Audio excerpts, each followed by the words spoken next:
I've been trying to not avoid, I guess avoid. I've been trying to avoid talking about specifically the MVP discourse for the last few weeks because the discourse has just reached a point of toxicity where it's just in the gutter. It's not even in the gutter. It's like in the gutter that leads to the sewer on the sidewalk, that type of shit. Like the discourse has gotten just horrid. And if you couldn't tell in my MVP Volume 3 video that I released last week, I tried to avoid the topics of discussion that have been presented in the discourse. And it all went haywire after Kendrick Perkins' comments, which I do want to talk about. That's probably the main basis of this video and why I want to talk about this, because no matter what side you agree on with Perk about what he said, the stat padding stuff was definitely stupid. But the topic of racial bias, which is a real thing, implicit bias is a real thing, and just off rip, if you're somebody who cringes or pushes back or, gets really defensive or in your feelings about the fact that racial bias is a real thing and implicit bias is a real thing, I'm just going to tell you right now, you can either stay here and actually have an open mind and listen to what I have to say, because it is a layered topic that I'm going to try to, break down in a 10 to 15 minute video, and even that's going to be hard. You can either stay here and listen, or if you're somebody who just doesn't think it's real, thinks it's stupid or whatever, you can just get the fuck off my channel. I have no problem losing subscribers because I'm not going to capitulate to people who don't think that racism, racial bias, and anything else race related on topics, they don't think it's real. So if you're somebody who's like that, I already know what type of demographic you fall in, what type of, person that I don't vibe with. So you could just get the fuck off my page. Don't even bother leaving a comment because you're just going to get blocked. But I say this all to say, and I will also preface one more thing. Nikola Jokic is one of my favorite players to watch. I thought he deserved his first MVP. If you guys saw my video last year, I had Joel Embiid as my MVP. And, this year, I think he's had an ironclad case of, being an MVP, averaging a triple-double, being the top seed in the West and all that stuff. But it's a very close three-headed race between Giannis, Jokic, and Embiid. And there is 17 games left in the season, and Embiid is on a tear right now. Giannis is on a tear right now. Jokic is playing some of the worst defense I've ever seen him play, which is saying something, considering early career Jokic's defense was very bad. So I need to preface this by saying I am a Jokic fan. I like watching his game. I would choose Joel Embiid over Nikola Jokic if I had to pick a player to build my franchise around. And yes, some of it is me being biased because I'm a Philly fan, but I've been a Joel Embiid fan since Kansas. But I feel like I need to, one, establish where I'm coming from, or not where I'm coming from, but where I stand on certain elements of the topic before I dive into it. So let's talk about Kendrick Perkins' recent comments, because I do think Perk is becoming one of those media members where no matter what he says, he is already in the portal or the meme portal where people don't take what he says seriously. They don't think he is a smart analyst. That's not my opinion. That is probably the general consensus, especially among casual fans and the type of audience that shows like First Take and all that bring in. They tune in to see what's Perk going to say this time. And so he is now, I think he's been categorized as that type of media member where no matter what he says, he is just going to be hated. And I think that element of it convolutes people's ability or clouds people's ability to break down or see where Kendrick Perkins is coming from, because the topic itself that Kendrick Perkins brought up, I don't think he was wrong in bringing that up at all. I think racial bias is a thing. It is an actual thing. Studies have been done on it. It's objectively true. I've dealt with it my whole fucking life being a black man. So I know exactly what he means about this type of topic. I think two things. One, the example he used isn't correct and isn't a good example of what he was trying to talk about, which is, MVP voters being racially biased in some way, shape, or form, or there's implicit bias or whatever. Jokic legitimately has a really great case, as does Giannis and Embiid do, of being the MVP this year. And Jokic, had a case last year, and he had a case the year before that. And I thought, like I said, I thought Jokic deserved his first MVP, especially after Embiid got hurt in that Washington game in the 2020-21 season. And I thought last year Embiid deserved it, and I had Jokic second. And this year I had Jokic at 1. I've had Giannis at 1. I've had Jason Tatum at 1. With the way Embiid has upped his game another level the last week, basically since March, he is slowly shooting up to the number 1 spot for me as well, like just for full transparency. Jokic absolutely is one of the great players in the league and the great players of all time. So I think the example Perk used was bad. I also think that his example of racial bias and implicit bias in media coverage, while true, I think the coverage of the topic of said coverage that he was talking about, which is the MVP race, was also not a good example. And that's not to say that he's wrong and that, there isn't some form of biases, racial bias, implicit bias among MVP voters in some way, shape, or form, because I do think you can't just automatically dismiss that. I just think he could have used better examples of, media coverage when it relates to Jokic. Like, for example, voter fatigue. Because this is the first year in my life, and I'm sure it's the first time in a lot of older NBA fans' life, where voter fatigue just doesn't seem to apply to Jokic. And, I've always been one to say that voter fatigue is stupid, especially when people were basically chiding Giannis for not having playoff success before his 2021 finals win, and therefore he shouldn't have gotten a third MVP. He was basically disqualified before the season even started from winning an MVP because he had already had 2. He is the third player in NBA history to have won an MVP and a Defensive Player of the Year award in the same season. And so we all knew what time it was the next season. Nobody was going to vote for Giannis because he got booted out of the second round in the bubble against the Miami Heat. And that was added on to that point, his list of quote-unquote playoff failures. And so nobody was going to vote for him.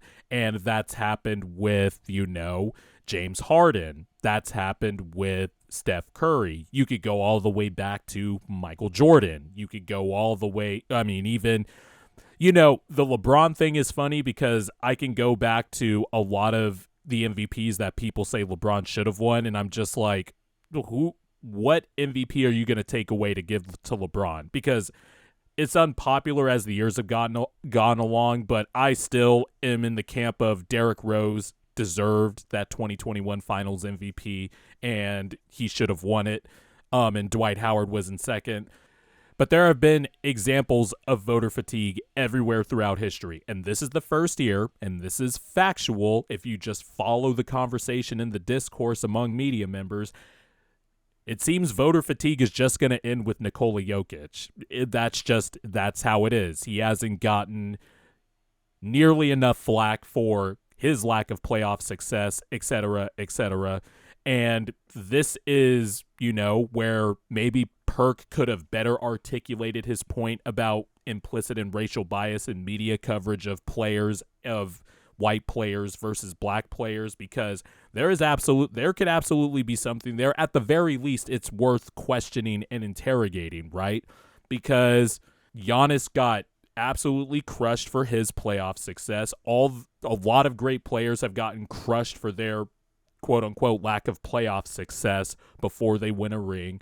Guys like Joel Embiid can cry after losing to the Raptors on a very miraculous shot that took 4 bounces, and he becomes a meme about it. People who don't like Embiid or people who expect more out of Embiid and are disappointed by Embiid will use that as a meme. Meanwhile, Nikola Jokic can get thrown out of 2 playoff games, can beat the shit out of somebody after missing a layup and feeling like he got fouled, and he's frustrated at the ref, so he takes it out and does a take foul, like, the shit he did against Campaign. He got ejected in game 1, I believe it was, in the Warriors series last year, and Jokic didn't catch any shit for that. And I just, you can imagine if Giannis or Embiid, God forbid, because Embiid is low-key one of the more polarizing players, I should say, especially if you go to Reddit, which is a trash heap of a subreddit. They crush Embiid all the time. Media members have crushed Embiid repeatedly for his lack of playoff success. If Embiid had gotten thrown out of a playoff game in the way that Jokic has actually been thrown out of a playoff game in his career, what do you think the reaction would be? And I think that's more of the point that Perk was trying to get at, but I don't even want to say not the most articulate because I don't want to insult his intelligence. He has perspective. He's a former player. And yeah, he's a little rough around the edges. And yeah, I disagree with half of his takes. I disagree with a lot of people's takes about basketball. Basketball is a thing where you can look at 1,000 different things differently. But there are objective things, obviously, that within reason that are just true and stuff like that. But everybody has bad takes. I just think Perk didn't word it or articulate it well enough. And he brought up a correct topic. He just used the wrong example where the topic he was talking about didn't apply. And I think the other part he was trying to bring up also kind of didn't apply because he was talking about media coverage with the MVP discourse. I do think media coverage, implicit bias and racial bias does exist in media coverage among athletes because, of the 2 examples I just brought up there. Also, I've listened to Jenkins and Jones, which is a very good podcast. It's a funny podcast, but when they get serious, they provide insightful stuff. And one of the co-hosts, Dragonfly Jones, you can follow him on Twitter, he brought up that white players are kind of held to a different standard in basketball anyway. Like, you have to play really well before you get heaps of praise thrown on you if you're a white basketball player. Just look at how people talk about it and stuff like that. But when that player is good, they might cling on to him just a little bit tighter. And that's not to say that the voters are racist or anything like that. There's a difference between racial biases and being, flat out racist, which Perk did not accuse the media of being. He just said that there is certain biases, and he brought attention to that, but because he's Perk, he gets flamed alive for it. He gets called an idiot. A lot of people called him an idiot when the topic he brought up is very real. It's just he didn't use the right examples in the topics he was talking about, and I think that's what got lost in this. I think the other part of the MVP stuff, and this is stuff that ties into the voter fatigue and how players like a Jokic get covered because he is favored a lot by the media. Like, if you think about it, people think we're in an era now where analysis of basketball, how we talk about basketball has quote-unquote gotten smarter. And, Mike O'Connor of the Rights to Ricky Sanchez podcast wrote a very good article about this, and I will link it in the description below. But he talked about the MVP discourse and actually did a really good job covering all the points about it, breaking down how,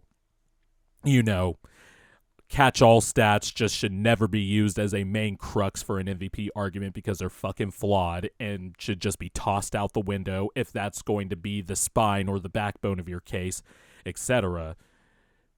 But he also talked about how, a lot of media members who break down the game, with film, but also use advanced stats and stuff, and they like players like Jokic who, are great at getting others involved, etc., etc. The way Jokic plays confirms their basketball worldview, and a lot of people seem to like Jokic.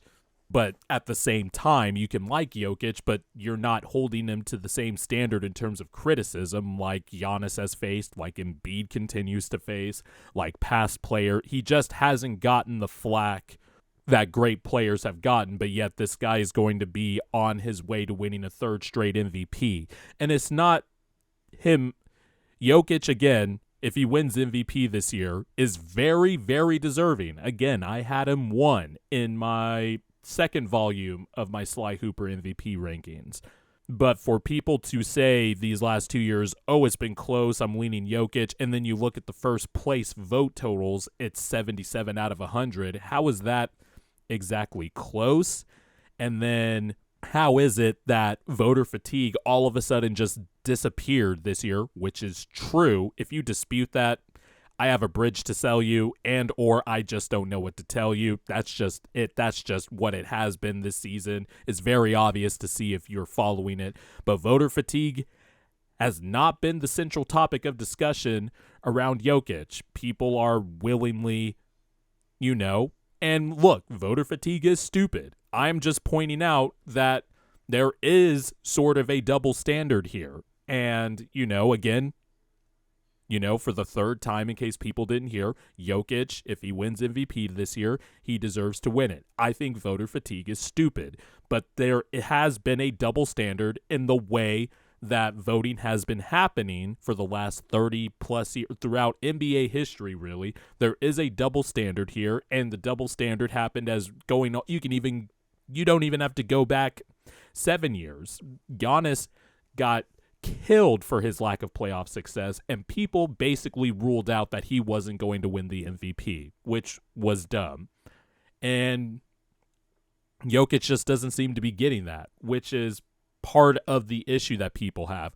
Also,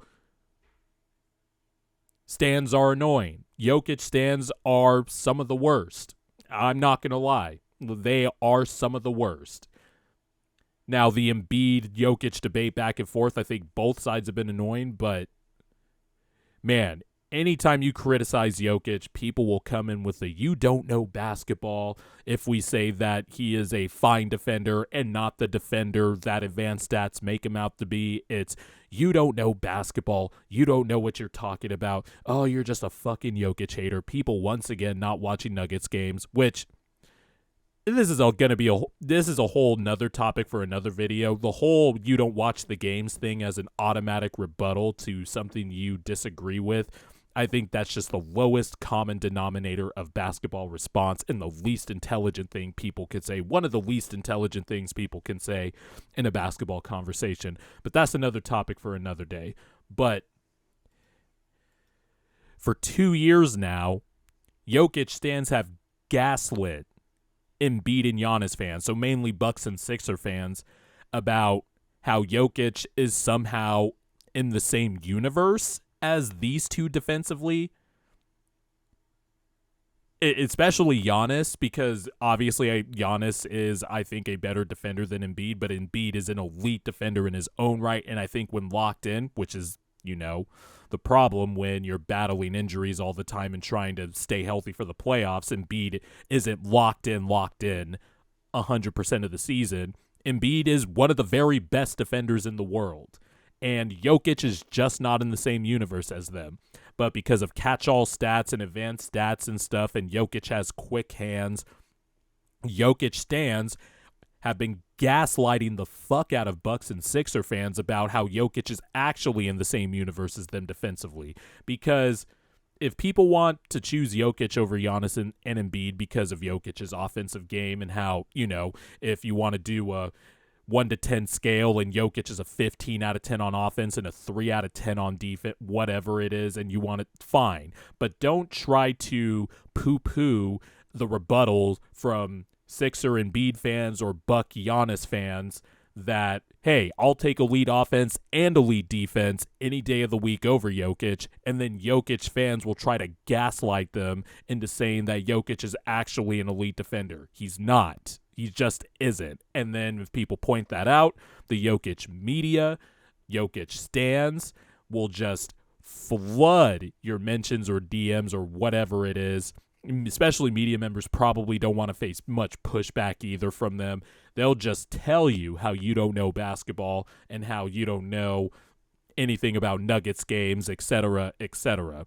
And so, and it's actually incredible to see over the last week and a half now, Reddit is actually pushing back or pushing forward. This is all stupid. This is all stupid. But even Reddit is now posting Jokic defense lowlights. Even people now are realizing, hey, or people who started paying close attention, hey, Jokic isn't the defender that these advanced stats say, that these advanced stats that people are championing are saying. So what the hell's going on here? And, shouldn't we factor in defense into the MVP discussions? So it's a lot of convoluted stuff. It's a shame that the discourse has gotten this toxic. Weirdly, and this is just me spitting out some bullshit fan theory or whatever, I think Kendrick Perkins' comments have also thrown a short circuit into the MVP discussion because it all seemed like it was going to momentum towards Jokic. And it seems like that train has been short-circuited, actually, in a weird way by Kendrick Perkins' comments, because it's making people are making MVP content right now, starting off their shit with, I didn't want to talk about the MVP for this long or whatever, but I have to do it, which is also weird, by the way, because we're 17 games away from the regular season ending, and people are opening their soliloquies with, I didn't want to talk about it to this point. Well, why not? We're over 60 games into the season. It's okay to talk about MVP. It just makes you uncomfortable, which, it's okay to say that. But it does seem like that the overflowing toxicity has reached a nadir, and people have kind of stopped and are taking a pause and reevaluating and reassessing everything, talking about a different element of the MVP discourse than what is usually being talked about, because I thought last year's race was also toxic in terms of the discourse. But it seems in a weird way Kendrick Perkins' comments have short-circuited the discourse train and the momentum train, and people are reevaluating stuff. I don't have a main overall overarching take or point, because this type of topic isn't one to have a take about where I take pride in being right or wrong or whatever. I just think a lot of people miss the mark, one, about Kendrick Perkins' comments, the discourse around Kendrick Perkins' comments. I also think people's lack of ability to look past the person who is saying it, and then after that being able to compartmentalize in sections what he's saying and figuring out where he got it wrong. That mark was also sorely missed. The fact that JJ Redick, who happens to be a white basketball player, immediately got into his feelings at the mention of racial bias, which is a whole other problem within itself that I wish white people would stop doing. It's just really unfortunate that the MVP discussion has come down to this, and that, the discussion, the discourse has been open to the worst fucking people in the world, guys like Clay Travis and other shitbags like that, who championed JJ Redick going at Kendrick Perkins or taking Kendrick Perkins to task over the mention of racial bias. And again, Kendrick Perkins brought up a wrong and incorrect example. He should not have used Jokic. He should not, the MVP voting and MVP coverage was the wrong type of coverage I think he used as an example of bringing up racial and implicit bias in media coverage, which is a real thing. But the worst fucking people in the world are championing JJ Redick going back at Kendrick Perkins, because those are the type of sleaze bags that don't think racism exists or any type of racial bias exists, etc. I just think a lot of this just got lost in translation, and now people are just going to make this 10 times worse, or maybe it won't, because like I said, it seems like people have taken a reset and are talking about the comments rather than the MVP race itself, and I think people are taking a deeper dive into themselves. I do think it's a question worth asking, but the way Kendrick Perkins presented it was not the best. But it is really unfortunate that the MVP race has gotten to this point. And look, I'm not somebody who presents himself to know it all or whatever. I'm just giving my opinions on it, speaking from the perspective of someone who is black, someone who has dealt with the type of stuff that Kendrick Perkins is talking about or was trying to intimate in his comments throughout his whole life. I just think it's unfortunate that it's gotten to this point. One, with the MVP discussion. Two, with the topic that Kendrick Perkins is talking about, because this is going to give people who don't believe that racism exists or racial bias exists or implicit bias exists a field day to just go on and spew more bullshit. It's just really unfortunate that we have gotten to this point. And I'm not going to lie, some of people's content responding to the MVP discourse and Kendrick Perkins comments are not surprising and is still disappointing. But I guess that's just where we are at this point, and it's unfortunate.